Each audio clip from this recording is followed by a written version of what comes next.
रामकृष्ण हरी.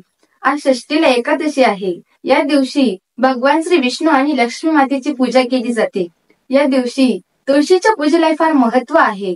हे एकादशीचे व्रत केल्याने सुख आणि सौभाग्य वाढते. आजच्या दिवशी नाशिकला असणाऱ्या ब्रह्मगिरीची प्रदक्षिणा केली जाते.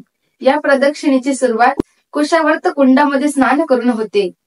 गोदावरी नदी ब्रह्मगिरीच्या पर्वतावरती उगम पावते आणि भूगर्भातून ती कुशावर्त कुंडामध्ये प्रकट होते. या कुंडात स्नान केल्याने सगळे पाप नष्ट होऊन जातात. असं त्र्यंबकेश्वरला असणाऱ्या प्रत्येक जागेला फार विशेष महत्व आहे. नामदेव महाराज अभंगामध्ये वर्णन करतात. वाचे वदता गंगा गंगा, सकळ पापे जाती भंगा. दृष्टी पडता ब्रह्मगिरी, त्यासी नाही यमपुरी.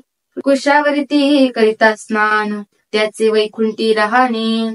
नामामध्ये प्रदक्षिणा, त्याच्या पुण्या नाही गणना. दृष्टी पडता ब्रह्मगिरी, त्यासी नाही यमपुरी. मुखाने फक्त गंगा गंगा नामाचा जप जरी केला ना तरी सगळे पाप नाहीसे होतात. ब्रह्मगिरी फक्त डोळ्याने जरी पाहिला तरी यमपुरीला जावं लागत नाही. आणि कुशावर्तामध्ये स्नान केल्याने वैकुंठातही जागा मिळते. नामदेव महाराज सांगतात, एवढंच नाही, या ब्रह्मगिरीची जो कोणी प्रदक्षिणा करीन त्याच्या पुण्याची गणनाही करता येणार नाही. म्हणजे त्याचं पुण्य मोजताच येणार नाही.